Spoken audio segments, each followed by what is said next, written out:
Welcome to Turning Tuesday, Reese here again, and this video was recorded straight after last week's, where I took the foot off this shallow bowl and I continued to take this chuck and turn it into a bowl. So what you're going to see today is me making a wide shallow bowl. It's not overly wide, it's about 18 centimeters, but it's still a good size. I in fact used it today and enjoyed some absolutely amazing curry with it. So it has now changed color. Love it, love it, love it. So this is our focus and our starting point. Last week you saw me take that foot off the bowl, and this week you are going to see me convert this into a bowl. Now, if you may remember from last week, it's been a while since I've been on the tools, and...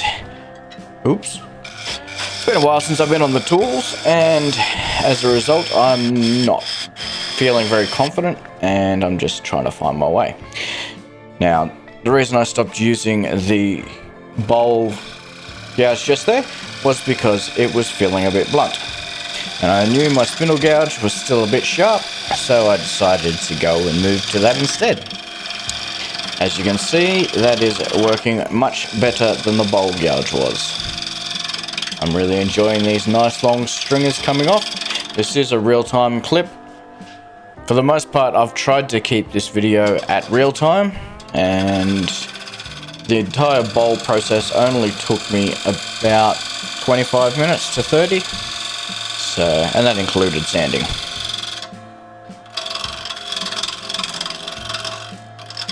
Just getting rid of those little rough patches on the edge. Now you may notice that compared to last time I was doing bowl videos, I'm finding that edge and getting that cut started a lot smoother. Except for when I do that. Whoops. Alright, so moving that around, doing a push cut. It's more of a pull cut at that stage, isn't it? Just bringing that nose slowly around and just creating some nice long stringers. Even the spindle gouge isn't feeling as sharp as it should, so I am going to go and sharpen here. And straight away you're seeing that bowl gouge pick up the cut, and me not plant the tools straight on the tool rest, so we get a little slap.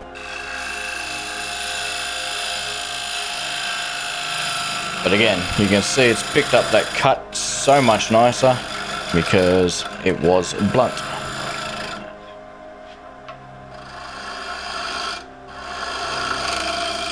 Just doing a nice face scrape there using the nice long wings, and now I'm just defining the center, so that I can put a 10 on this, and then I can find the actual arc that I'm going to look for the outside of the bowl.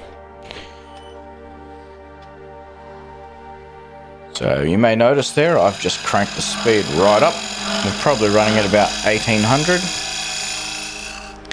because I have already got it mostly round and it's running nice and balanced. And yeah, so when I used the bandsaw the other weekend, I made about 60 blanks, and I'll tell you, compared to absolutely rough and square stock, it makes life a dream. As you can see, I'm taking a bit more of an aggressive cut here compared to when I was using the spindle gouge, and that's purely because I trust the thickness of the bowl gouge more.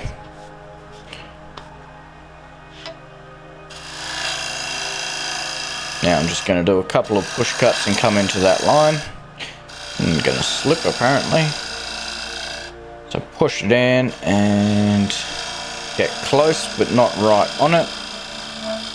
And then do a scrape back off to square it off. Now I'm going to come back with my skew and I'm going to sharpen up that corner. So right now there's a nice big rounded corner on it.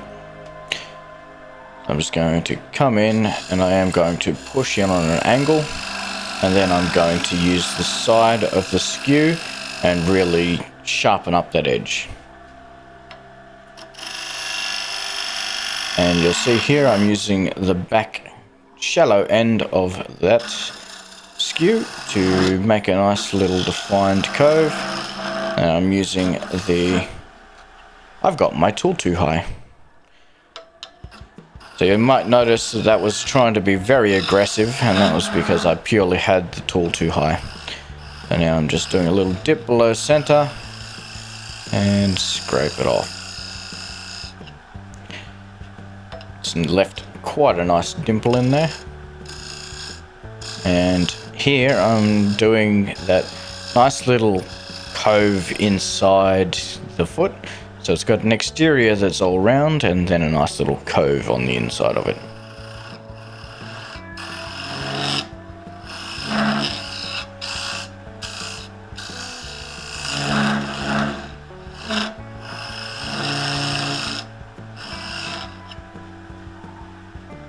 And sometimes I just really enjoy watching this at the same time.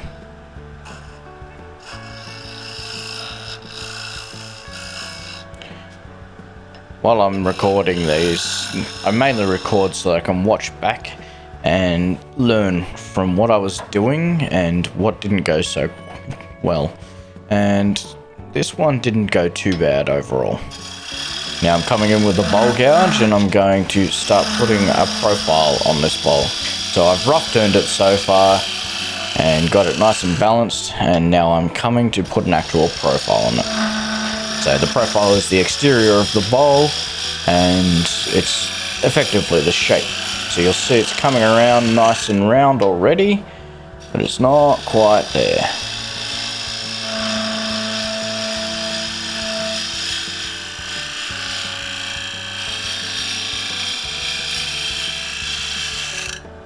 You may notice that I'm getting lighter and lighter on the cut, so it's starting a little heavy on the bottom, and then by the time I'm up at the tip, it's just sliding out. And the reason for that is I wanted this to be a relatively shallow but wide bowl.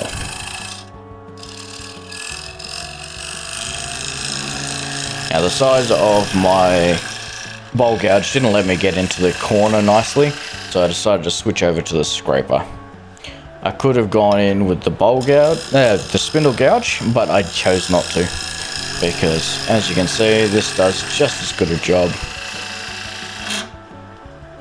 Now, you may notice that the top edge there is still a bit rough. Yep, it is. So I'm just going to adjust and go and fix that.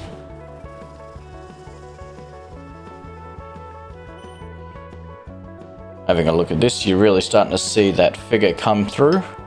And now I'm just switching to this spindle gouge and I'm just rounding over that corner. Just putting a nice little round on it, and it's come out very nice. Happy with that. Now I will adjust and take care of that top edge.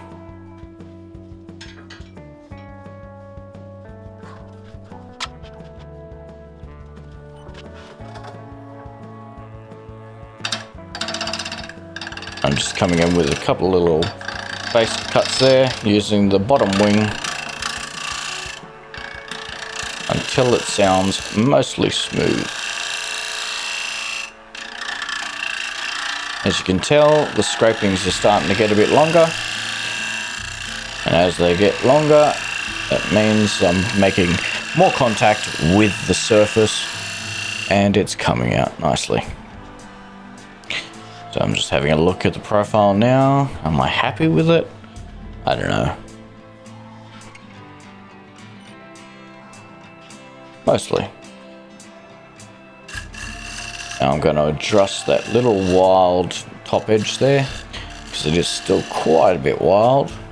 You'll notice that line just vanished a little bit up there.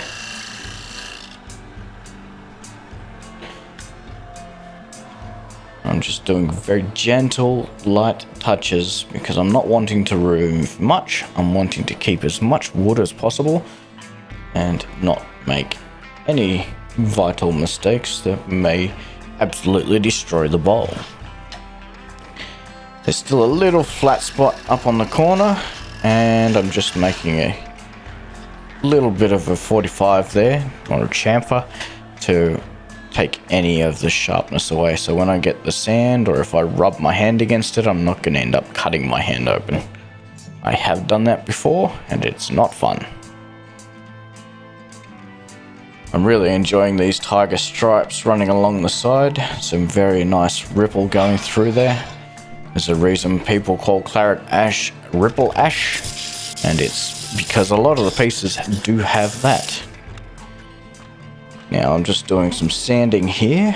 I did run into a few points of problem, so I've just applied some water and let it soak in for a second, and now I'm spinning it off again, making some of the end grains stand up just so that it can be sanded down again.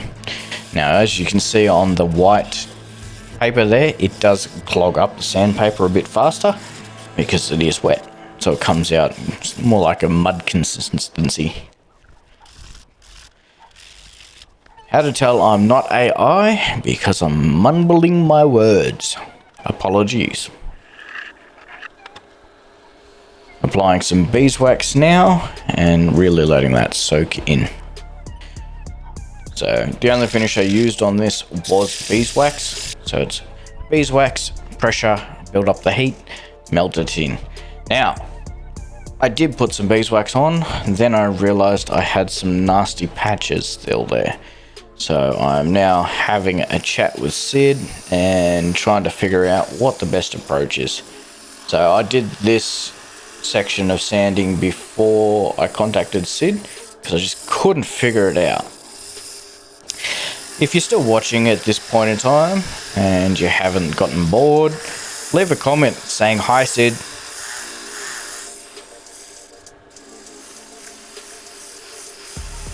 Sid does watch these videos because he likes to find ways to critique me. And I have provided him some of the footage before this, and he did give me some feedback, which in my subsequent videos I have addressed. Drill locked and loaded because I can't get anything done with that end grain, so I'm just power sanding with some 120 grit, and then I will hit it up again with the other sandpaper.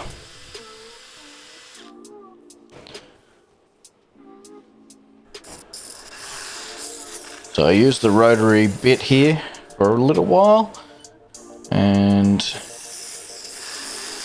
was happy with how it came out, so I chose to go back to the other sandpaper and it ended up coming out a treat. I was happy with it.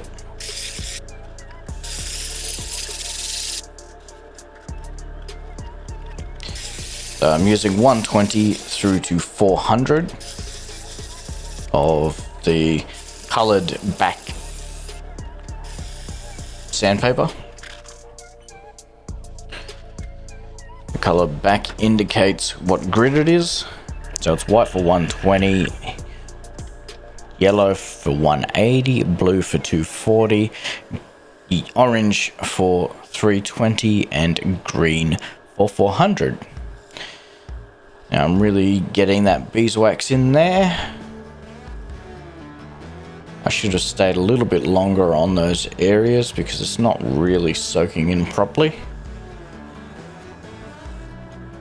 And instead of doing it the way I did, I should have just left it. So like I did on that corner there, but on this one, I just couldn't figure out the angle of the dangle.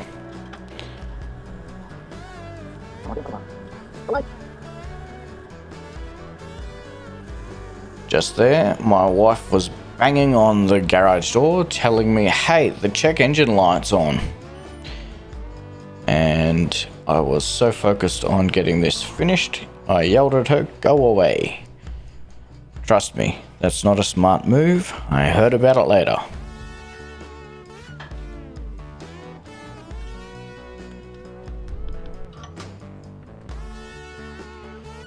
Okay, we've flipped it around and I'm going to put a depth hole on. I moved the tape for how deep I wanted it. And and we stop the tape. Off we go. Now, this is one of the bits that I did provide Sid, and he's already given me feedback. It's a bit late once I've already done it. But Sid kept saying, get that tool around.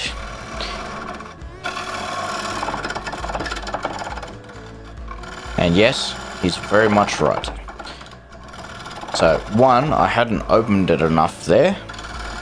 And two, the angle of the bevel should be parallel or close to parallel with the lathe bed, whereas the angle that's coming in there is more of a 45.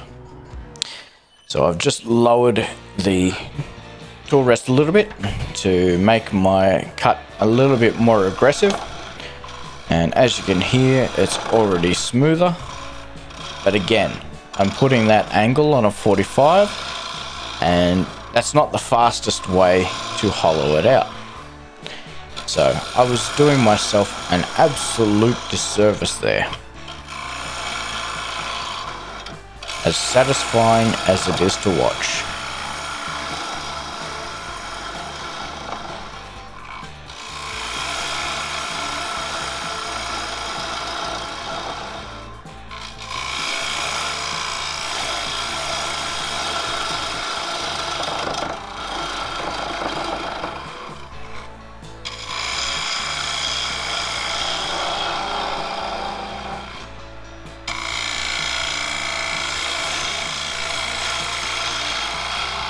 Some lovely shavings coming off there. So yeah, the reason you don't want to start with a shallow cut is because you just take forever to hollow it out and get deep enough.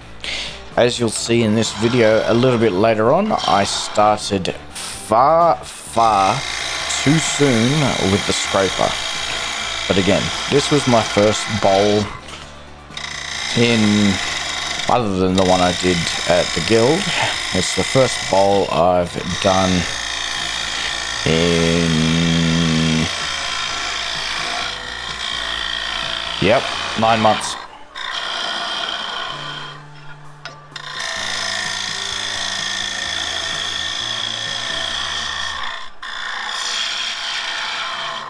I'd been focusing on doing other projects and tinkering, and I hadn't been doing bowls.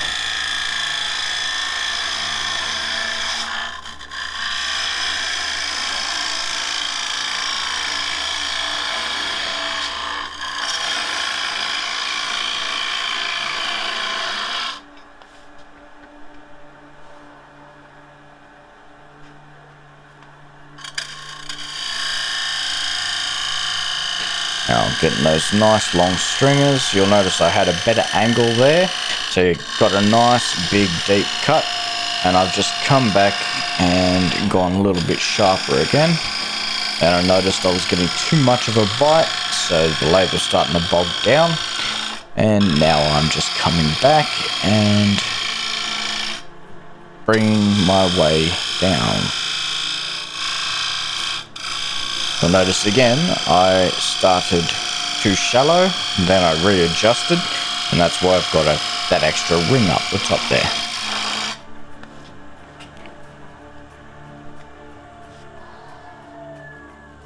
Before I got too much further, I wanted to check what the depths was doing, so I'm just using my finger to see how it feels.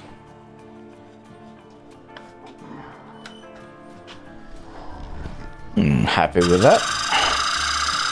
And as you can hear here, I am now getting fairly thin.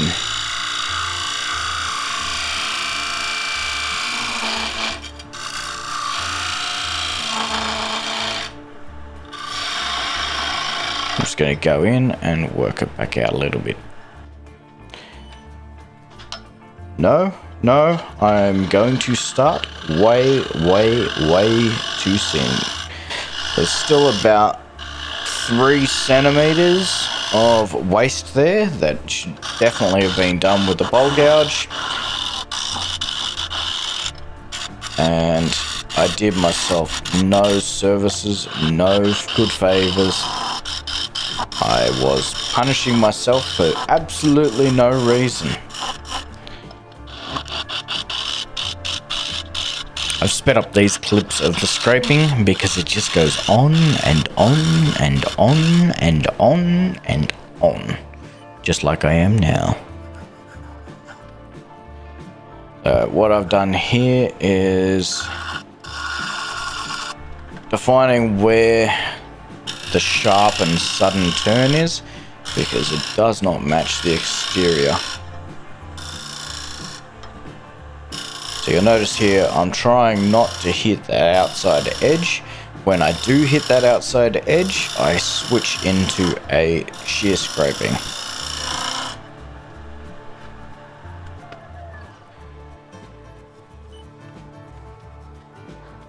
It was at this point I realized just how badly I'd stuffed up. You can see I've got that tool up on a 45-degree angle, giving me a nice sharp shear cut, and those fine wispy shavings coming off, because I don't want to put any real pressure up on the rim. On the base, on the other hand, because I know it's still nice and thick, I'm going chunky boy, and let's cut that out.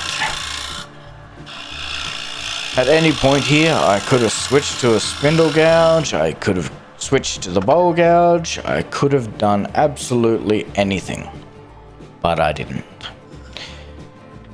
And I also set my depth hole far too short in this one as well.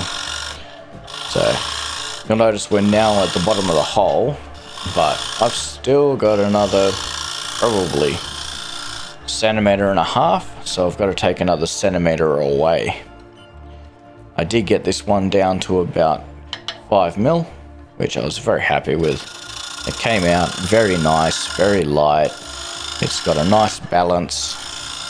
Before I made this bowl, I watched a video from Richard Raffin from a while ago where he was talking about cutting your bowls in half. When you find a shape you like, or you find a shape you don't like, take it to the bandsaw, cut it in half, and see what it was doing. So I took that information and I didn't cut it. I did, however, take the information that he shared in that and about the way a bowl should feel in your hand. And that, for me, made me think about the way I was shaping bowls differently. Because something he said sat with me, that he liked a thicker top with a taper down to the arc and a nice smooth bottom. And for me, I managed to pull that off in this bowl. It's not an even wall thickness the whole way down. It's about 5 mil at the top. It then goes down to 3 mil around the edge, so the corner, and then it goes back out to about 4 mil for the base. And so when you run your fingers up, you feel a slight change of thickness, but it feels really nice and balanced. So while I was eating curry out of it today, I was just enjoying how it felt in my hand, and I really enjoyed using this bowl.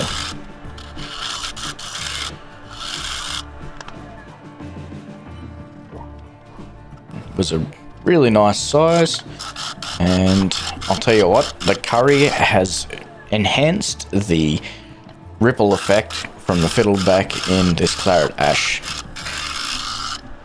It's almost like I've used a nice yellow stain on it. But I'll tell you what, worth it. Some of the best curry I've ever had in my life.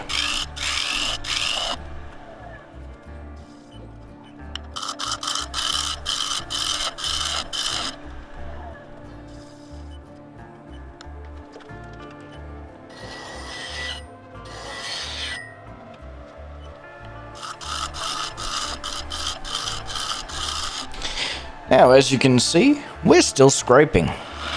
And still scraping. And still scraping.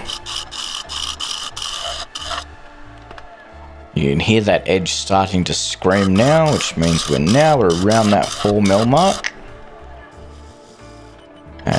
I'm liking the way it's coming out. I'm just making sure I've got the vast majority of any of the oddness out, and that little center dimple will sand out.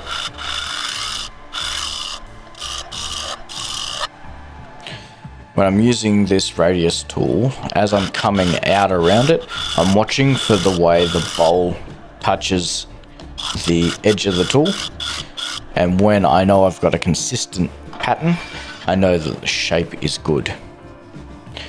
So even there's a couple of tool marks there, they'll sand out, and they'll sound out very well.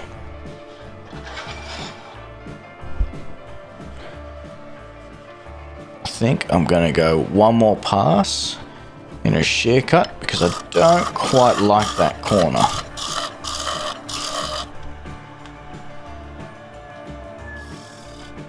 I think that was the point where I got down to about 3 mil.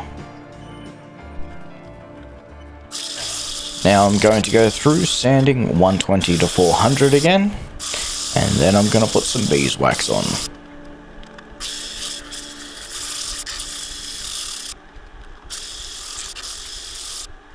If you've enjoyed this video or the process of making this bowl, then please leave a comment and tell me what you like or what you didn't like.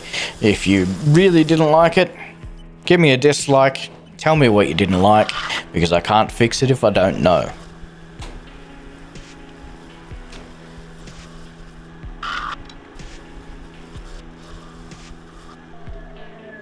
I'm very much enjoying the way this is coming out. As you can see, as it rotates, you're seeing that ripple and the big flash from the chatoyance. I really like the curvature of the bowl. It's a nice even curvature throughout, and I very much enjoyed it. So the bowl's now finished, and we're just having a quick look at it. As you can see, there's a beautiful little knot in the bottom, and the pith is running through there. It has since cracked in that pith section, and yeah, that's why it's in my personal collection, and I very much love it. Thank you for watching.